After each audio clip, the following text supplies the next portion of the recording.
Well, I apologize, people. The stream is ran by two hamsters on a wheel,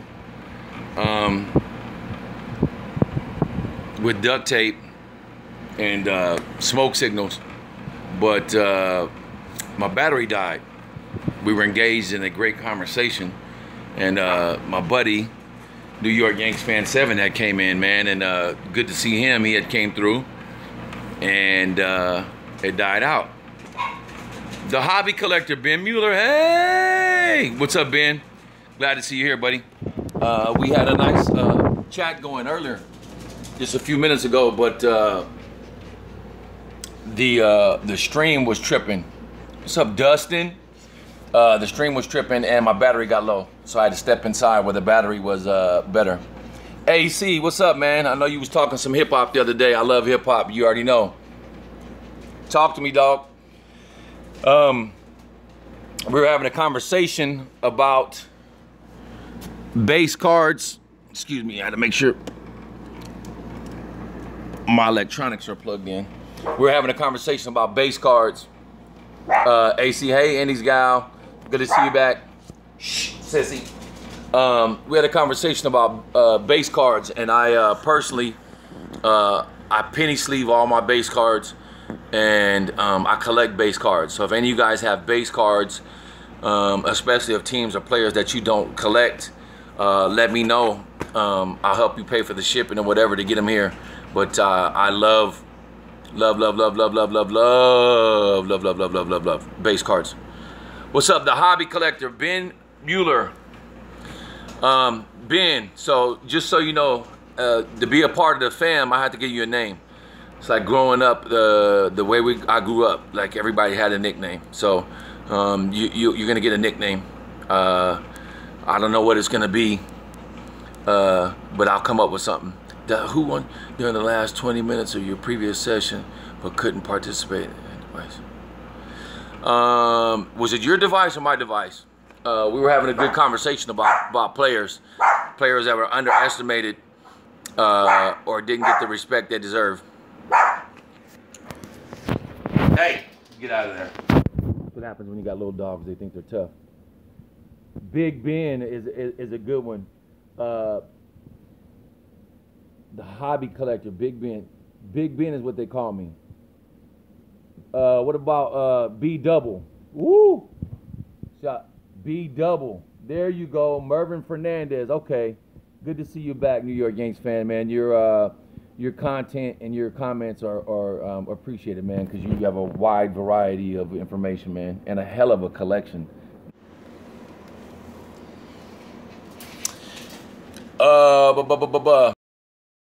Carrier is one that is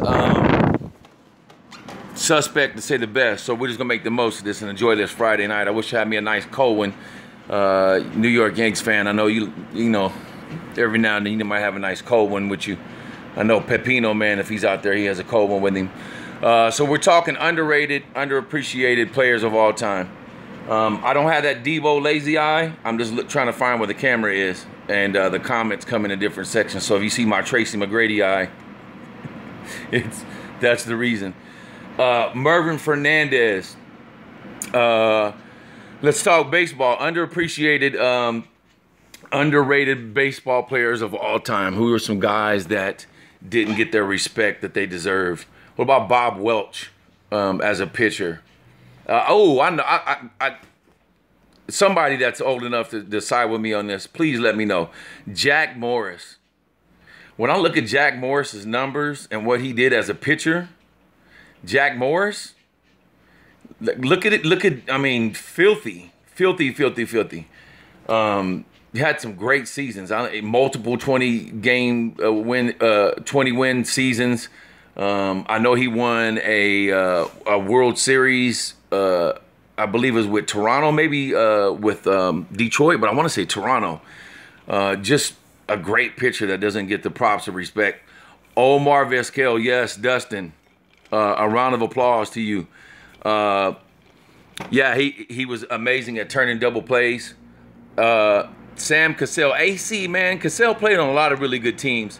When he got older, you were able to appreciate him because he played with the Clippers and he played with the Timberwolves and he showed his game, but just not in that list. I'm talking about guys that were really like Robert Horry, you could say, guys that were. There's the ghost of Sam Cassell slapped the phone out of my hand. Guys that were great players, but you know, maybe were helped out by a few other guys. Omar Vizquel is one of my favorite legends. So B double, there's gonna be some guys that don't get in. AC, yeah, I don't think some of those guys should get in. We're talking about guys that are like close to getting into the Hall or could have arguably got into the Hall.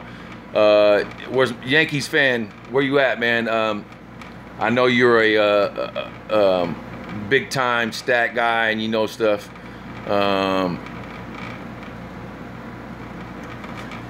You think you'll get in? I don't know, man. Vizquel, I mean, there's guys out there that are, you know, on the fringes of getting in that have chances to get in that might not give him a shot. There's some other players out there that are deserving. You know, Chipper's going in soon. There's a lot of guys that are going in soon. And I think they opened the door this year when they let in Pudge and Bagwell and some of those guys that we kind of all knew might have been playing dirty pool. Yeah, McGrady should get in. Tracy McGrady, you know, Charles Barkley, you know, same kind of thing. You know, was a great player, made a huge contribution to the game, but just didn't make it happen as far as on the team level. Is there anybody from the Clippers in the Hall of Fame? That's a hell of a trivia question. I don't know if there's a Clipper that's in the Hall of Fame. I'm gonna tell you who an underrated player that played for the Clippers was. I'm having a brain fart right now. 20-10 for quite a while. He went to Duke. Omar. I mean, it was just on the tip of my brain, man. He went to Duke. He played center. Penny Hardaway was a beast before he got hurt. Yeah, for sure. Then he got out of weight, got overweight, out of shape, was lazy. He didn't really work hard like Grant Hill did to get back. Somebody help me out, man, with my guy that played center for Duke and played for the Clippers. Was a hell of a player. Eric Piakowski, you got jokes. Greg Kite. Elton Brand, thank you, AC. Elton Brand was a hell of a player, man. He was 20-10 for like 7, 8 years in a row. Blake Griffin, I mean, you know, he's still got some years left. He's got another 5, 6, 7 years left, and if he continues the same production, he'll get in. Let me ask you, I'll pose this question too. You got to fill the Coliseum, right? And you're an owner starting a team. Who do you draft first out of these two power forwards? Tim Duncan or Kevin Garnett? Yeah, Blake Griffin is definitely missing the go-to move. It was just dunk, dunk, dunk. He's got a cool little mid-range pull-up jumper right now, but he's still missing some things. Definitely still missing some pieces to his game. And until he gets that, but what I think the game changed.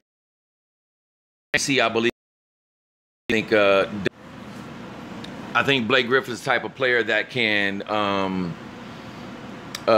flourish in this new style of basketball with guys playing off the dribble the ball over these next 4, 5, 6 years. I wish you guys could see my. You don't gotta stay in the paint just because you big, man. You know, you can get out and do some other things, man. Look at Karl Anthony Towns, man. That dude doesn't play in the paint all the time. I mean, he shoots threes and take guys off the dribble from out on the wing. Being able to get outside of the key, it unclogs the paint and gives guys dribbling lanes. So I think being a big man that can step away from the rim is an actual asset. So do we have Kobe, LeBron, Jeff Lamp? Wow. Garnett actually played the forward. Duncan played center, and everyone called him a power forward. Not really. Duncan played power forward when he played with Robinson.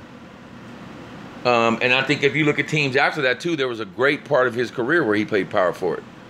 I think that's a cool story to tell. But Tim Duncan played the power forward. And today's modern time, he would play the center for sure. Tim Duncan had one of the best go-to moves. That baseline jumper off the backboard is ridiculous. So Kobe, LeBron, MJ. Yanks fan, I know you're a big Michael Jordan guy, but let's get outside of our personal preferences and speak candid. Kobe, LeBron, or Jordan? Who do you like? I'm not going to say if you're building the team who you take, who you like. Kobe is my favorite, Mr. Fundamental. Yeah, man, his fundamentals were great, but Michael Jordan had the same fundamentals. If you look at that turnaround, baseline, step back jumper that he had, I mean, that's the same move that Jordan had. Jay, what's going on? Jay Mack. So, Jay McGillicuddy, you're new to the chat. Yeah, since Showtime. I mean, Kobe is my Laker guy since Showtime. Yeah, if you go back and watch some of the highlights, they show the Hardwood Classics. Sissy, come here. You see the Hardwood Classics, you'll see some of the stuff that Magic was able to do, and he was special. But Jordan definitely was, to me, the greatest player ever. LeBron whines and complains too much, and at his size, I think he asked for too many calls. Kobe was amazing, but I think at times in his career, he was a me first guy when he needed to be a we first guy. And that's one of the things that I think that Jordan and Magic and other guys did, that like they were willing to let the other guy shine because they knew they were going to get theirs anyway. LeVar, you got jokes. I don't think LeVar is going to be anything.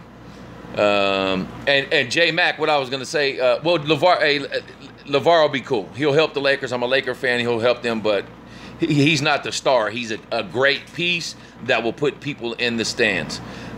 J Mac, the reason why I'm calling you J Mac is I give everybody like Antonio Collazo, he's AC. Jack Frost is J Diggy or Frost Diggy. Everybody gets a nickname. It's just kind of what it is. I'm going to kill this dog. Sissy, knock it off. Come here. Jack Frost, hang on one second. Jack Frost has his nickname. Big Ben is B squared. I'm working on something for you right now, man. In Izzle. J Mac, J Mac, you might be the winner chicken dinner, man. That's a cold nickname, man. J Mac, Jay McGillicuddy. That's a good one. That'll be a good clubhouse nickname for you, Jay McGillicuddy. My man, J Mac.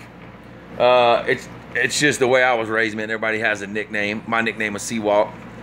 It's off the hizzle for shizzle dizzle. Yes, I understand what you said. I love nicknames, man. Like I love cars like these. Honest opinion, J Mac and New York Yanks. What do you guys think about Vida Pinson? And what do you guys think about this card? You know, again, I got it for 50 cents. It was a steal. What do you guys think about Pinson? Is he a guy that should have made the haul that got left out for whatever reason? Because I look at some of his stats and they are pretty special. They're definitely not run of the mill. So tell me what you think. It went quiet in the chat. Well, where's everybody at? Okay, there we go. Off the hizzle for shizzle. Do I have any Suge Knight stories? I actually do. Great card and ball player. Would have to relook at his. Please do me a favor, man. Go relook at his stats.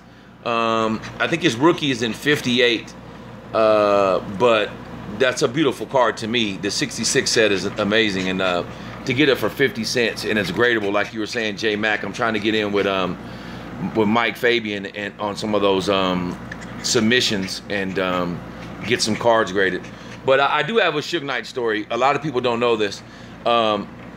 Snoop Dogg was deathly afraid of Suge Knight, like to the point where he would, he had like 5 or 6 personal bodyguards with him after he left Death Row. He wouldn't go any place that Suge Knight would be. And there was one time, I will grade him, J Mac. I'm definitely gonna do it, man. I just need that little extra push. What's up, Cody? Glad to see you back. There's a story that goes, there's a show, Corrupt, Daz, Exhibit, all these guys are waiting to go on, and Suge Knight says something to Corrupt and says, hey, I need you to do something. And Corrupt says, man, who you talking to like that? And Suge Knight turned around and slapped the fire out of him, knocked the hat off of his head, called him a female dog, and told him to pick his hat up and shut his effing mouth. Do what I tell you to do. And that's how it went. You know, nobody talked back. That guy was a bully. I mean, he took Vanilla Ice, literally hung Vanilla Ice over the balcony by his ankles and made him sign a release to his rights to Ice Baby. And then he took that money along with some money from a guy who was a drug dealer that was in jail for life. And that's how they started the funding. That's where they got the money to start Death Row at. Yeah, Suge Knight was a very bad guy. He was intimidating. He was a big dude. Kept some bad guys around him. He actually, from what I know, was directly responsible for having Biggie Smalls murdered. My people that I know in the, yeah, he hung Vanilla Ice over a balcony. True story. I mean, if you do some scouring on the internet, you can find it out. You know, he definitely did it. You know, the reason being, the guy who wrote Ice Baby was the DJ of the song. So they went to him first and beat him up, and then he said, "Hey, you know, I only own part of the rights." Well, they took his rights, and then they went to Vanilla Ice and took the rest of the rights. What up, Frost Diggy? We're talking about Suge Knight. And then there's another story where Suge Knight is trying to, you out of here? Big Ben, you out of here? Suge Knight was trying to get Eazy-E to sign a waiver to like let go of all his rights to Dr. Dre. He was trying to get all the money and all the rights and wanted to own him outright, so that way any music they made on Death Row, all the money stayed in-house. Well, Eazy-E was refusing to do it. So what they did was they invited Eazy-E to the studio to say, hey, look, we're gonna squash it. We just want to have a talk or whatever. And they went to Eazy-E's mom's house, his girlfriend, and a couple others family members, and they basically did home invasions, beat him up, took pictures of him, Polaroid style, had them sent to the studio, and then showed the pictures to Eazy-E, and then made phone calls saying, hey, we have your mom, here's her house, right? Here's a picture of her, and she's sitting next to one of Suge's guys, and he has a gun on his lap, and they're saying, if you don't sign this waiver, we're gonna kill your mom, we're gonna kill your sister, we're gonna kill your wife, we're gonna kill everybody. And you know, Eazy-E took a nice whooping and refused to sign, but eventually he bowed down and signed the paperwork. Yeah, Suge Knight was a bad guy. You know, not the kind of guy you wanted to get on the wrong side of, for sure. Hey, Frost Diggy, you know we're doing nicknames, man. We're hooking everybody up. So Jay now is not Jay McGillicuddy, he's J Mac. So J Mac in the building. Yeah, the music business is very, very crazy. I would tell you about the time that my friend took some party favors to Genuine in a hotel room. And you know, Genuine sung a lot of R&B music, and so you think, oh man, that might have been kind of cool. It was Genuine and 10 other guys. the first time they went. So, oh, okay, maybe they're going to get the, you know, even it out a little bit, get some nice, pretty ones in there. The guy went back 2 hours later, and it was Genuine and 10 of his closest homies still. So when you hear Genuine singing So Anxious, you never know what he's singing about. Tyrese Gibson, the actor, the singer, an amazing guy, very good people, down to earth, intelligent, very good dude. There's some cool people in the music business. There's also some weirdos. I would tell you this, and I'll maybe jump back into some sports talk while I got the guys here. The difference between crazy, nuts, insane, eccentric, and an artist is a fine line. Like, you would meet somebody and go, man, that dude is weird, but it's the most talented, like Kendrick Lamar, the most talented, artistic, his mind just thinks in a different way, but also super weird person. Like, very hard to understand, can't hold a normal conversation with. Definitely different. You know, the music business is filled full of people like that. So if you fit in with them, you're unique. Red Sox bullpen, J Mac, what about it? Who was the greatest relief pitcher of all time that doesn't get his mention? DB. I like that. D Bell. I'm gonna think of some. DB is good too, though. D Bell. That's a yeah. That might work. Dustin Bellinger. Jeff Reardon. Yes, New York Yankees fan.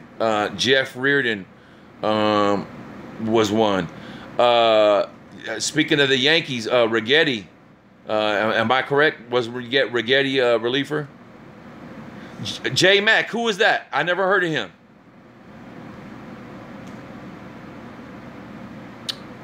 Dodgers never really had like a monster closer that in my era nobody really. Yeah, J Mac is a smart man, but I never heard of the guy. I'm wondering who he is. Like, I don't know if he's prior to me or maybe I was out of baseball at the time. I think Trevor Hoffman is one of the best ever, but you know, he gets mentioned. So, okay, J Mac, New York Yankees fan, was Righetti? Was he a closer?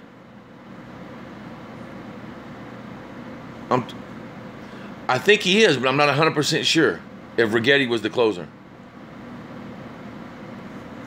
Yes. Okay, good. Yeah.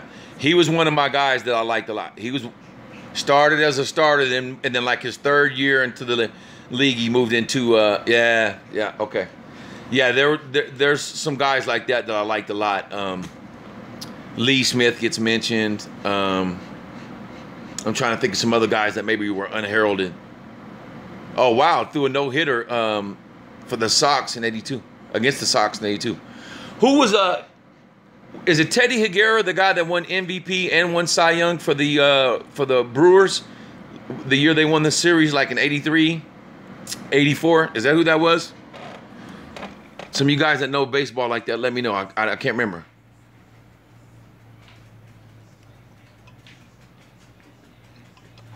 How could you think Trevor Hoffman stinks?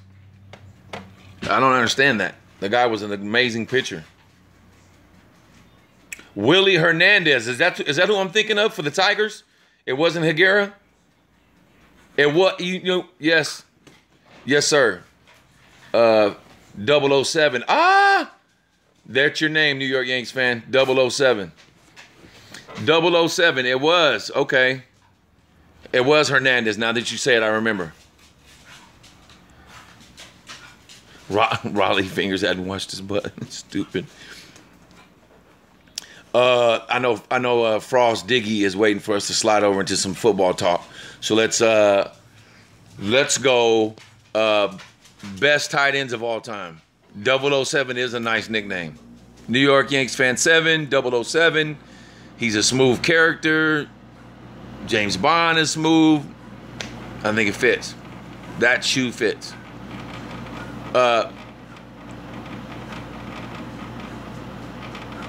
Butkus. Butkus didn't play tight end, did he? Butkus played linebacker. I'm talking about tight ends. Greatest tight ends of all time. That's a position that definitely doesn't get talked about enough. Gates. Facts. Ditka. Facts.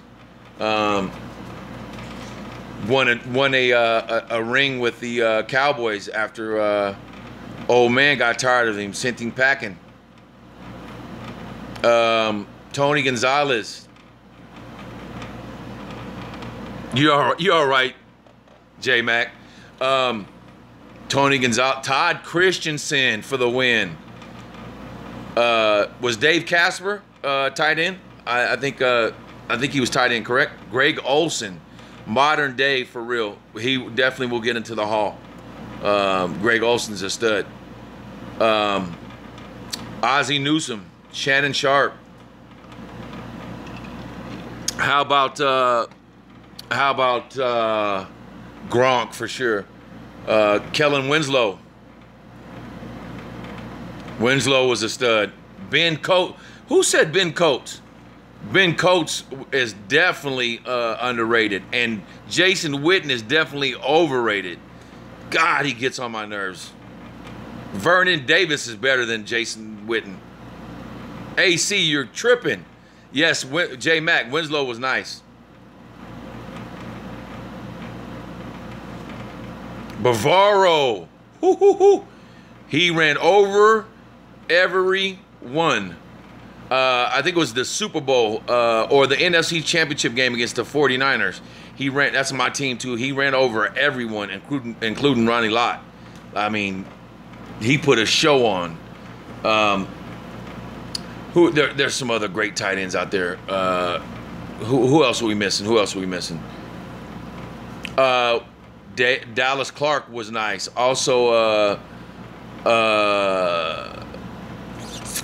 I like Chris Cooley. He's not one of the greatest ever, but I like Chris Cooley, who used to play for the Redskins. Who are we missing? I was just thinking of his name right now. Jeez, Jiminy Christmas.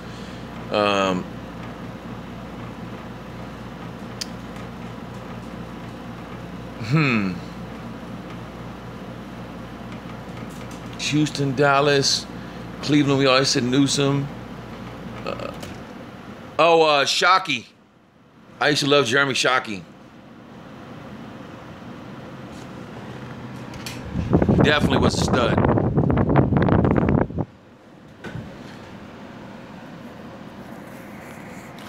Bavaro was the first DB. Bavaro was special, man. He was a different type of cat. He was a mix of Gronk and Gronk. He ran over people for sure. No prisoners was taken. That guy didn't have no shame in his game. Trying to think who else I'm missing out on. I'm missing out on somebody. Jimmy Graham. You know what, AC? I would say Jimmy Graham until he went to the Seahawks, man. His career has just petered out, man. It has just turned into a shit show. Excuse my language, but it took a dive. How about this? This is where we can argue at right now. Top 10. Let's just do top 20 greatest receivers of all time. I want to see who you guys name. Top 20 greatest receivers of all time. Yeah, definitely out here in California, Jay. We still got some light out here. It's a blessing, man, because I get to go to the park sometimes and coach the kids. Jerry Rice, AC. Yeah, Jerry Rice is the greatest wide receiver of all time. Hands down. No two ways about it. So this is what it looks like out here. You see it back there. Sun's still shining. Nice and late, and it still looks amazing out here. Beautiful Cali weather. You know what? Steve Largent doesn't get talked about all the time. Chris Carter has the numbers, AC, but I don't think Chris Carter, I don't know, man. I think there's like top 20. Do you put Chris Carter ahead of Julio Jones? You put Chris Carter ahead of Des Bryant? Do you put Chris Carter ahead of Antonio Brown? Because then you got to go back and you got to start naming some of those guys from back in the day, like Lance Allworth. I mean, that guy had crazy numbers. Marvin Harrison, numbers were incredible. Torrey Holt, Isaac Bruce, Biletnikoff, yes. Terrell Owens. People don't like his antics, but Terrell Owens' numbers are nuts. Like, I've been trying to buy some cards of guys that are going to get into the Hall. I follow 007, my man. I follow him. Yeah, Fitzgerald will get in first ballot, no doubt. I follow those guys because those guys pick great players and they know the game, and they pick guys that are going to get into the Hall. And so if you see me moving around a lot, it's because these dogs are going nuts. But they pick guys and they buy them in good grades of cards that are going to get into the Hall. And there's just certain guys that I look at and I go, man, that guy's Hall bound, you know. I think certain guys are going to get overlooked and certain guys are going to make it. And to me, I think Terrell Owens is a person that's going to catch a long ride to get in, but by every definition of the word, Hall of Famer, outside of his character, he's a Hall of Famer. The guy's numbers are amazing. He just was an a-hole. You can go down the line. Did the Browns ever have anybody that was a Hall of Fame wide receiver?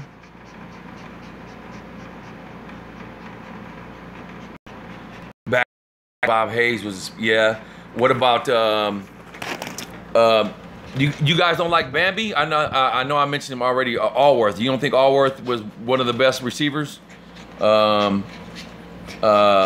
Maynard was good. I don't know if he's in that conversation. Barry was a great wide receiver. I don't know if he's in that conversation, but there were some guys back then that were nice. What about Stallworth or Swan? I'm not a Cowboy fan. I hate them because I'm a 49er fan. But you got to give it up for Michael Irvin. Yeah, exactly, Frost. How good was Allworth? I never got a chance to see him play. J Mac, how good was he? I just see his stats, and he's one of my favorite guys. I just have a thing for white guys that are athletic receivers. I like Eric Decker a lot. I like Jordy Nelson a lot. Andre Reed, yes. A round of applause for Andre Reed, AC. Drew Pearson and Tony Hill were really good for the Cowboys. Am I right, J Mac? I also like. I'm a huge fan of.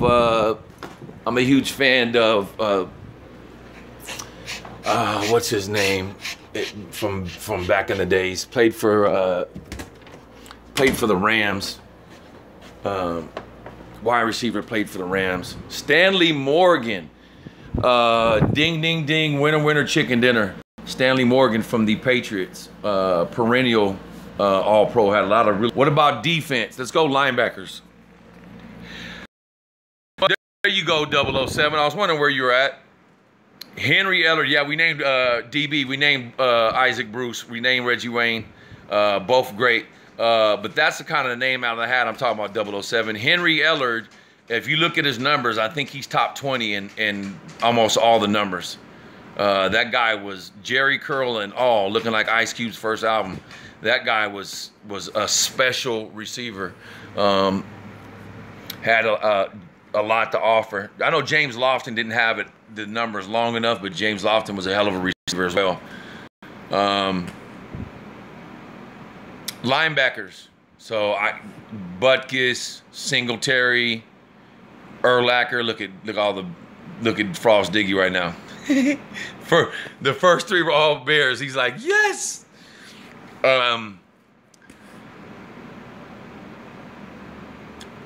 Lawrence Taylor. Who else? Nitsky. I mean, these guys changed the position or just brought so much pain at the position. Lacker.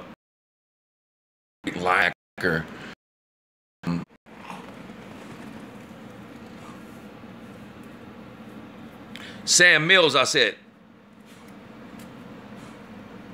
Oh, it's not you losing connection. It's me losing connection. It's my piss poor phone. We're talking about linebackers, greatest linebackers. Nitz, Mills, Butkus,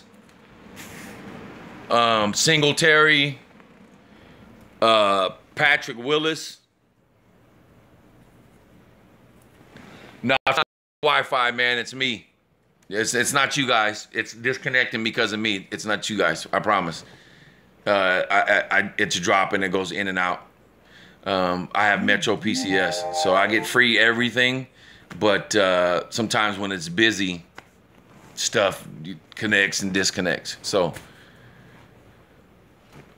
I would love, man, somebody out there bring up a topic, you know, a sports topic. How about this? How about this? I was thinking about this the other day because I'm doing a bucket list. How about stadiums that you want to see a game in, like a bucket list stadium, a place where, you know, in Boston, you want to go sit up in the Green Monster and those new seating arrangements they have up there. You want to go check that out. Some place where you want to go.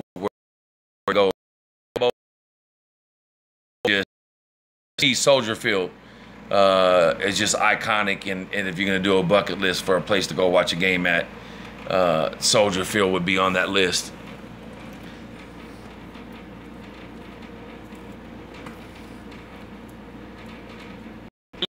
Leave? Is everybody gone?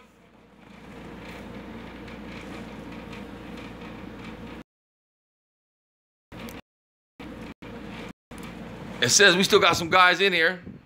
Lambeau Field, yes. Lambeau Field is absolutely one. Soldier Field, J-Mac, I would any packages or whatever, and I know the kind of stuff that you collect and what you're into.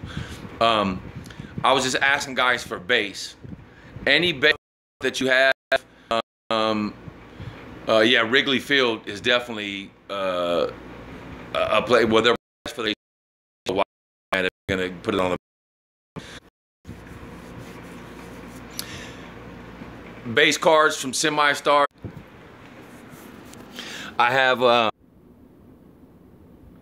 it's a base. Get out some base stuff, some base cards.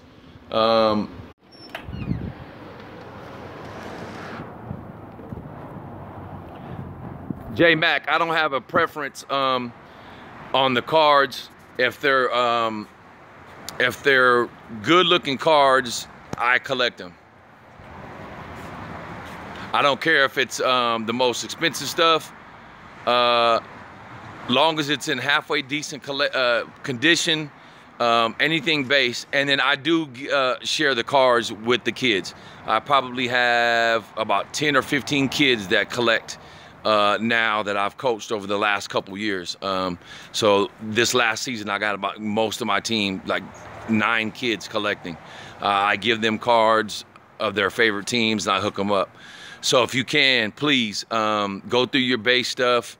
If it's, like I said, a Semi-Star or a star, I don't care if it's their 15th year, and if it's in, you know, decent condition, please find it in your heart to get it out to me, man.